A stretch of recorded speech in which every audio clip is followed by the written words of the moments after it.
کیا اتحادی حکومت بوجھ بنتی جا رہی ہے؟ سینئر صحافی سلیم صافی اپنے کالم میں لکھتے ہیں، صدیوں کی بات ہے نہ کی، صرف 4.5 سال قبل کی بات ہے۔ 2018 کے انتخابات کے دوران مسلم لیگ نون، JUI، ANP، Pakhtunkhwa map, BNP، MQM، Jamaat Islami اور حتیٰ کہ PSP کا حق بھی چھینا گیا۔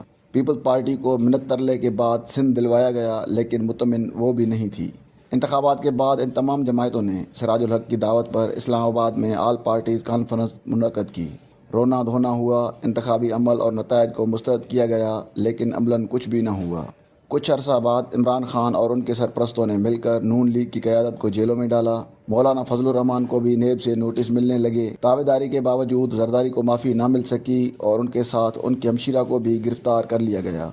میڈیا پر قدغنیں لگیں، عدلیہ سے انصاف ملنا مشکل ہو گیا، بس فریاد اور آہوزاری ان لوگوں کی قسمت بن گئی تھی جب دوسری طرف عمران خان اور ان کے ساتھی دندناتے پھر رہے تھے۔ میاں نواز شریف اور مریم نواز جیل میں تھے کہ بیگم کلثوم نواز شریف کا انتقال ہو گیا۔ یوں جمہوریت پسند اور انسان ہونے کے ناطے ہم بھی ان کے ساتھ روا رکھے گئے ظلم کے خلاف آواز اٹھانے لگے۔ زرداری اور ان کے ہمشیرہ کو عدالتوں میں آتے جاتے دیکھ کر ان سے بھی ہمدردی پیدا ہو جاتی۔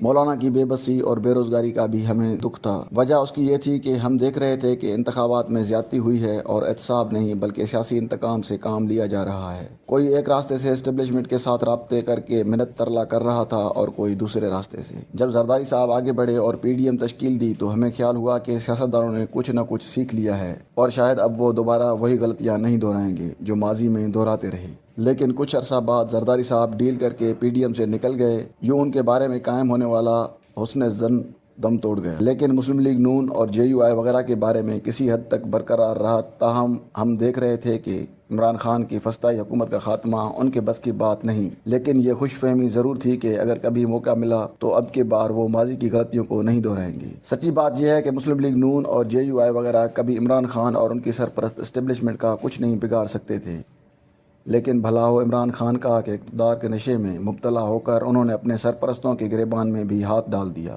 چنانچہ ان کی حکومت کو جو غیر قانونی بیساکھیاں فراہم کی گئی تھیں وہ ہٹا دی گئیں۔ ان کی حکومت دھڑام سے گر گئی اور میاں شہباز شریف کی قیادت میں اتحادی حکومت کے قیام کی راہ ہموار ہوئی۔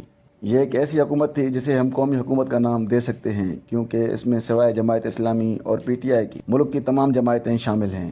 لوگوں کو امید تھی کہ یہ قومی حکومت ملک کو بحرانوں سے نکالنے میں کسی حد تک کامیاب ہو جائے گی۔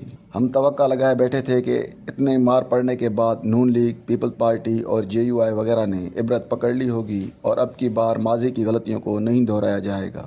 لیکن اے بسا آرزو کے خاک شدہ، یہ تینوں جماعتیں اقتدار پر ایسے ٹوٹ پڑی کہ جیسے روزہ دار افطار کے وقت کھانے پر ٹوٹ پڑتا ہے۔ مولانا فضل الرحمان کو PDM کے سینئر نائب صدر آفتاب شیرپاؤ بھی یاد نہیں رہے، نہ ان سے مشورہ کیا اور نہ اپنے لیے وزارتیں لیتے وقت ان کے لیے کوئی وزارت مانگی۔ دوسری طرف زرداری صاحب اپنے قریبی اتحادی جماعت ANP کو بھول گئے اور اسے حکومت میں حصہ دلوانا تو درکنار، شریک مشورہ بھی نہ کیا۔ ان لوگوں کو اقتدار میں آنے کے بعد ایسی جلدی تھی کہ وزیر اعظم کی حلف برداری کی تقریب میں PDM کے سینئر نائب صدر آفتاب شیرپاؤ اور ANP کی قیادت کو مدعو کرنا بھی بھول گئے۔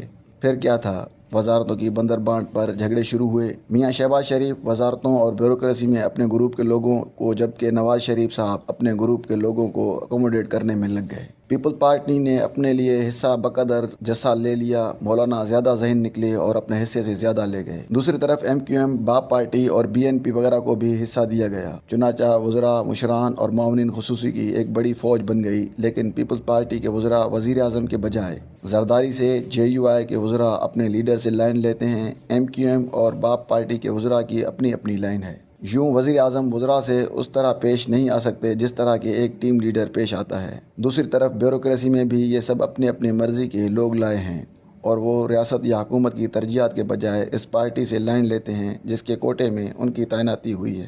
چنانچہ یہ تاریخ کی ایسی حکومت ہے جس کی کوئی سمت نہیں۔ دوسری طرف حکومت میں شامل دو بڑی جماعتوں کی ترجیح یہ رہی کہ اپنے کیسز کو ختم کریں۔ چنانچہ حکومت کی شکل میں ایک کھچڑی بن گئی جس سے نہ معیشت کنٹرول ہو رہی ہے اور نہ عمران خان قابو میں آ رہے ہیں۔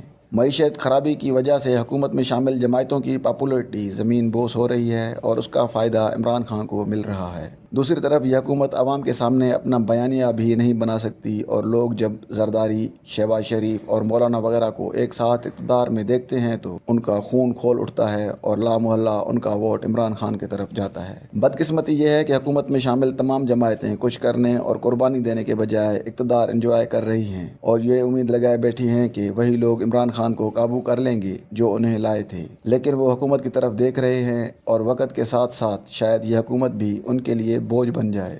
ایسا ہوا تو پھر کیا ہوگا؟ اس کا جواب جاننے کے لیے ذہن پر زیادہ بوجھ ڈالنے کی ضرورت نہیں۔